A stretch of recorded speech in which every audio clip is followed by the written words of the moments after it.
जय मसीह की। मैं परमेश्वर का धन्यवाद देता हूँ कि परमेश्वर ने इस पल तक हम सबको संभाला और परमेश्वर ने एक और मौका दिया कि हम उसके सम्मुख आकर उसके वचन से कुछ बातों को सीख सके। धन्यवाद देता हूँ परमेश्वर ने पिछले दिनों आपसे वचन से बात की है और आज फिर से जो परमेश्वर ने मेरे मन में एक वचन रखा है वो आपके सम्मुख रखना चाहता हूँ। परमेश्वर इन वचनों के द्वारा आपको आशीष देने पाए। इब्रानियों की पत्री उसका 11वां अध्याय उसकी 6ठी आयत में इस प्रकार से लिखा है, विश्वास बिना उसे प्रसन्न करना अनहोना है, क्योंकि परमेश्वर के पास आने वाले को विश्वास करना चाहिए कि वह है और अपने खोजने वाले को प्रतिफल देता है। या परमेश्वर के वचन में लिखा है कि विश्वास करने वाले करना चाहिए कि वो है। आज मैं अपने संदेश को शीर्षक देना चाहता हूँ, वह है। परमेश्वर है, वह है, परमेश्वर है। इस बात का आपको विश्वास करना चाहिए। प्रिय, आपके जीवन में चाहे कितनी भी बड़ी समस्याओं का आप सामना कर रहे हो, कितनी भी बड़ी चुनौतियों का आप सामना कर रहे हो, विशेषकर इस लॉकडाउन के समय में आप कई बातों को लेकर चिंता कर रहे होंगे, लेकिन उसके बीच में एक बात का निश्चय आपके मन के अंदर होना चाहिए कि मेरा परमेश्वर मेरे लिए है। वो है, वो है, इसलिए मैं घबराऊंगा नहीं। वो है, इसलिए मैं दृढ़ता से खड़ा रहूंगा। वो है तो मैं ज़रूर आगे बढ़ूंगा। इस बात को आपको निश्चय करना है, परमेश्वर के सम्मुख इस बात पर विश्वास करना है कि परमेश्वर है, वो है। यहाँ पर हम देखते हैं एक बड़ी सूची 11वें अध्याय में दे रखे हैं उन लोगों की जिन्होंने विश्वास किया कि वो परमेश्वर है। मैं और आज आप जरूरी है कि हम परमेश्वर के सम्मुख आकर कहें, परमेश्वर हम आप पे भरोसा करते हैं। 3 बातें यहाँ पर बता के मैं अपने संदेश को रोकना चाहता हूँ। सबसे पहली बात, अगर आप उसके 11वें अध्याय की 4थी आयत में पढ़े तो वहाँ पर हाबिल और केन के बारे में बता रखा है और वहाँ लिखा हुआ हाबिल ने केन से उत्तम बलिदान चढ़ाया विश्वास के द्वारा। हाबिल ने उत्तम बलिदान चढ़ाया, क्यों? क्योंकि उसको विश्वास था कि परमेश्वर है। मेरा पहला बिंदु है, हम उत्तम बलिदान चढ़ाएं क्योंकि वो है।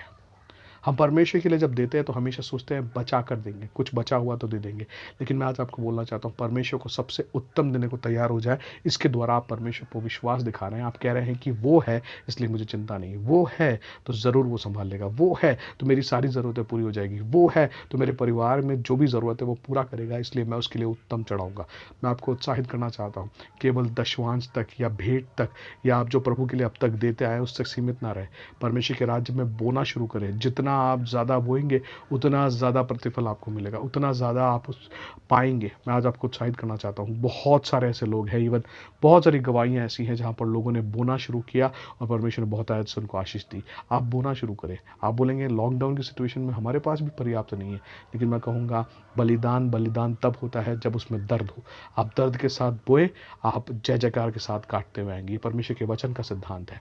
दूसरी बात जो मैं आपको यहाँ बताना चाहता हूँ, यहाँ पर हम पढ़ते हैं कि 5वीं आयत में विश्वास ही से हनोक उठा लिया गया। उसके बारे में आगे आप लिखा हुआ है कि यह गवाही दी गई कि उसने परमेश्वर को प्रसन्न किया। 5वीं आयत में 11 के 5 में, इब्रानियों 11 के 5 में लिखा है कि उसने परमेश्वर को प्रसन्न किया। क्योंकि वो है इसलिए मैं उसी को प्रसन्न करूंगा। प्रिय, ध्यान रखना, हमें दुनिया में सारे लोगों को प्रसन्न करने के लिए नहीं बुलाया। हम ये कर भी नहीं सकते। हम कोशिश करते हैं कि सबको खुश करें, नहीं होने वाला। परमेश्वर ने मुझको और आपको बुलाया है कि हम उसको प्रसन्न करने वाला जीवन जिए। हम जहाँ परमेश्वर की महिमा के लिए जीते हैं, इस बात का निश्चय रखें कि हम परमेश्वर के को प्रसन्न करने वाला जीवन जिए। आप जो काम करते, चाहे सेवकाई करते, चाहे नौकरी करते, आप ऐसे करें कि आप परमेश्वर को प्रसन्न करने के लिए जीते हो। किसी की वाहवाही बटोरने के लिए नहीं, अपने लीडर्स की, अपने अगुओं की वाहवाही बटोरने के लिए, लेकिन परमेश्वर की प्रसन्नता के लिए, परमेश्वर को खुश करने के लिए हम जीवन जीते हैं। ऐसा ही जीवन हम जिए। यहाँ पर हम देखते हैं हानोक ने यही किया। उसकी जीवन से यही गवाही थी कि उसने परमेश्वर को प्रसन्न किया। और तीसरी और आखिरी बात यहाँ पर हम देखते हैं, उसकी 7वीं आयत में लिखा है, विश्वास से नूहा ने परमेश्वर से संदेश पाकर जहाज बनाना शुरू किया। मैं और आप इससे सीख सकते हैं, मैं बनाऊंगा क्योंकि वो है। मैं बनाऊंगा क्योंकि वो है। आज परमेश्वर ने आपको कलीसिया को बनाने के लिए, अपने परिवार को बनाने के लिए, अपने समाज को बनाने के लिए नियुक्त किया है। आपको शुरू करना उस काम को। मैं शुरू करूंगा। मैं वेट नहीं करूंगा कि मेरे को इतना फंड आएगा, मैं वेट नहीं करूंगा मेरे को इतना कोई सपोर्ट करेगा तब करूंगा। नो, मैं शुरू करूंगा, मैं शुरू करूंगा, मैं बनाऊंगा क्योंकि मेरा परमेश्वर मेरे लिए है। यहाँ पर नूहा ने प्रभु से संदेश पाया तो उसने वेट नहीं किया कि भैया मैं देखूं बारिश कैसे होती है, कब वहाँ से पानी आएगा, फिर मैं जाके प्लान करूंगा। नो नो नो, जैसे प्रभु से संदेश उसने पाया, उसने तुरंत बनाना चालू कर दिया। क्यों? क्योंकि उसको भरोसा था कि वो है, वो है। परमेश्वर से चेतावनी पाकर उसने बनाना शुरू किया। मैं आज आपको उत्साहित करना चाह रहा हूँ, बनाना शुरू करें। अपने जीवन को, अपने परिवार को, अपने कलीसिया को, अपने काम को आप बनाना शुरू करें क्योंकि आपका परमेश्वर आपके साथ है। यहाँ पर मैंने 3 बातें आपके सम्मुख रखी। मैंने यहाँ पर आपको 3 बातें याद दिलाई। संदेश का शीर्षक था वो है। पहली बात, मैं सबसे उत्तम दूंगा क्योंकि वो है। दूसरी बात, मैं उसी को प्रसन्न करूँगा क्योंकि वो है। तीसरी बात, मैं बनाऊँगा क्योंकि वो है।